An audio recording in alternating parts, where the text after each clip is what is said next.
Já si nejsem vůbec jistý, jestli to bude optimistické slovo. Myslím si, že v tom úvodu, a nebudu vás dlouze zdržovat, že to moc o optimismu nebude, ale na ten závěr přeci jenom blízká se na lepší časy a myslím, že se dostanu i snad k nějakému, jak to nazývám, střízlivému optimismu. Dámy, pánové, kolegové, kolegyně, když jsem byl požádán o úvodní slovo na dnešní konferenci, tak jsem si říkal, je to nevděčné zadání, protože pohovořit o stavu dnešního stavebnictví, to bych mohl samozřejmě zahájit citováním celé řady čísel, údajů, prezentováním grafů, tabulek, které by v zásadě v souhrnu dávaly nějakou informaci o tom, že žel bohu, ten propad stavebnictví, jehož jsme aktéry, svědky, ani v posledních 5 letech se nezastavil, nezmírnil a v podstatě ten loňský rok znamenal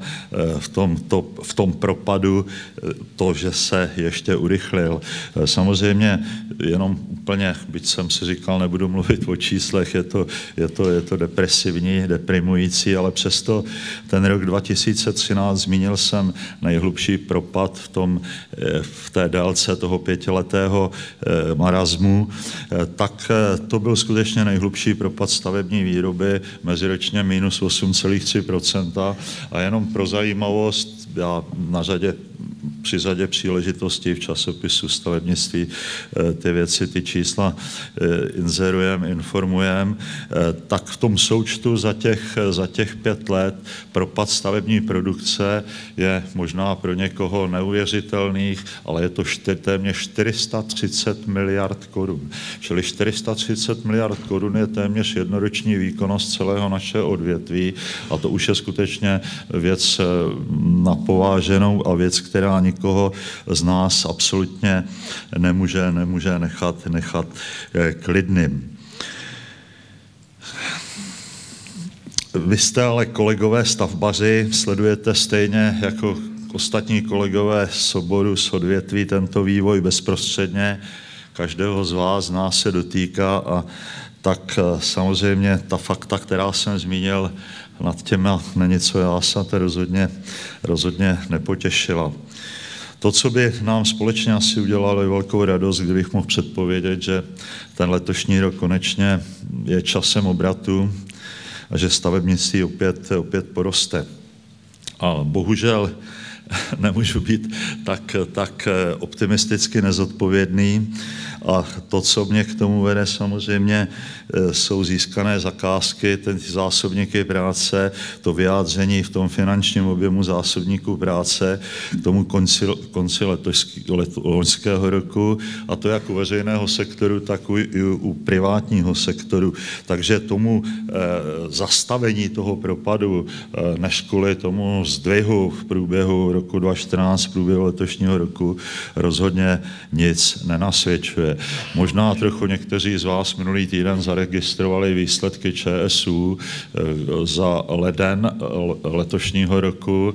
Oni většinou ti analytici, tak jak je registrujete na ČT24 v 21 hodin nebo i v tisku, tak hovoří stavebnictví, už se propad zastavil plus 5% meziročně, to je úžasné číslo, jenže ono je potřeba skutečně to uvést na pravou míru, že když meziročně, tak je to k lednu loňského roku, kdy ten propad stavebnictví, a víme, jaká byla zima, byl minus 9,3%.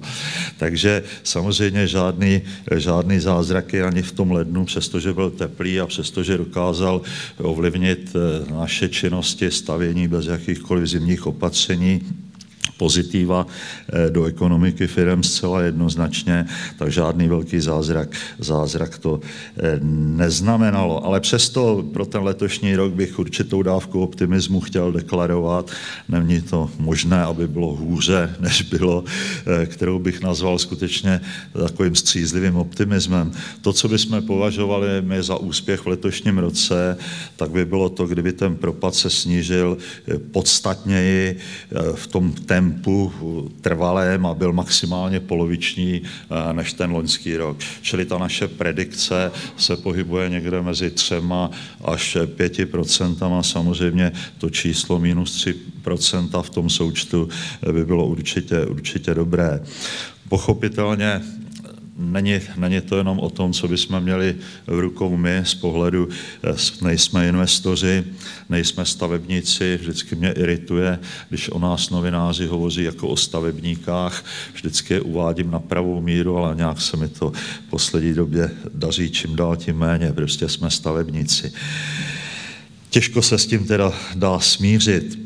Pochopitelně ta situace bude významně ovlivněna investiční politikou státu. Samozřejmě to musí být o jistotách, důvěrách privátních investorů a ochota také občanů investovat do vlastní výstavby, domů, bytů. A pochopitelně to vše je podmíněno a bude podmíněno tou politickou atmosférou v naší zemi a tím, jestli ta vláda dokáže ty programové cíle, také deklarovala programovém prohlášení vlády, naplňovat. My jsme před volbama, protože jsme nechtěli nechávat věci na volnoběh a náhodě, připravili takovou analýzu, analytický materiál doprovázený celou řadou opatření, který jsme nazvali zajištění ekonomického růstu a zaměstnanosti zlepšením stability v oblasti investiční výstavby a stavebnictví. Přehled strategických problémů v oblasti investiční výstavby, stavebnictví, vytyčení priorit a současně samozřejmě jsme přišli pro jednotlivé oblasti stavění také z návrhy řešení, které bezesporu jsou naprosto nezbytné pro zajištění ekonomického růstu a zaměstnanosti. Nenechali jsme se otrávit tím, že ty uplynulý 4 roky, kdy jsme s Nečasovou vládou velice aktivně v různých pracovních týmech, zmínil bych jenom ten poslední hit, prorůstová opatření, pracovní tým 3x5, vláda, zaměstnavatele a odbory, kde se nakoncipovala celá řada smysluplných opatření, z kterých se nerealizovalo absolutně vůbec nic, protože v politice i v řízení vlády a těch kroků dominoval ministr financí a ministr financí vedl jednoduchou rétoriku, vymýšlejte si opatření, jaký chcete, ale já vám na ně nedám ani halíř, čili hrajte si na tom vašem stavařskom písečku, ale beze mě a bez mých peněz. Zahleděnost samozřejmě na snížení deficitu veřejných financí k HDP po 3%. To byla ta mantra, která vedla ruce té vlády a vedla k těm výsledkům, jakých jsme se dočkali. Já jsem prezentoval všem lídrům politických stran, musím říct tady téměř všem lídrům politických stran, protože u některých jsme nepředpokládali, že by se dohrabali do toho parlamentu.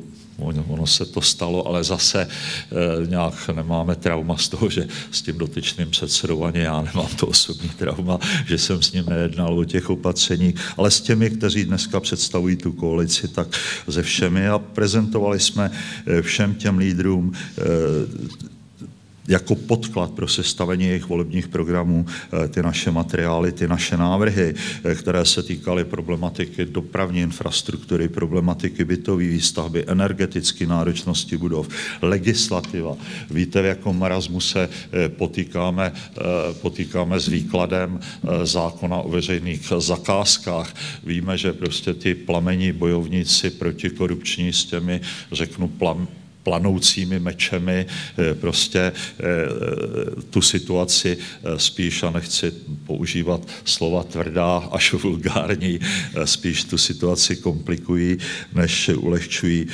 Přišli jsme s koncepcí zákona o liniových stavbách, nejenom v té kategorii dopravních infrastruktury. Samozřejmě celá ta legislativa velice úzce souvisí, má vazbu na čerpání evropských peněz. Teď pondělní tripartita, které jsem se zúčastnil na vládě, ta zpráva paní ministryně Jourové vůbec nebyla optimistická, zejména v tom rezortu Ministerstva životního prostředí. To čerpání, managing těch projektů, to je opravdu tragická záležitost. Musím říct, že to, co nás také hodně bolí, je ta dopravní infrastruktura, ale tam zaplať pánbu, prostě z pohledu toho čerpání to o takové tragédii není. Čili to je vazba na ty evropské peníze. A samozřejmě to, co zaznělo, a jsem rád, že zaznělo, byla naprosto tvrdá, nekompromisní kritika Úřadu pro ochranu hospodářské soutěže, protože to asi většina z vás zažívá, sledujete, jaká tam je situace. Správní řád platí pro nás, pro všechny České republiky, ale pro někoho ani náhodou. Takže samozřejmě ty lhůty, v kterých se rozhoduje, a celá ta byrokracie, která tam z toho úřadu čiší, tak prostě ta je předmětem opravdu velké naší kritiky.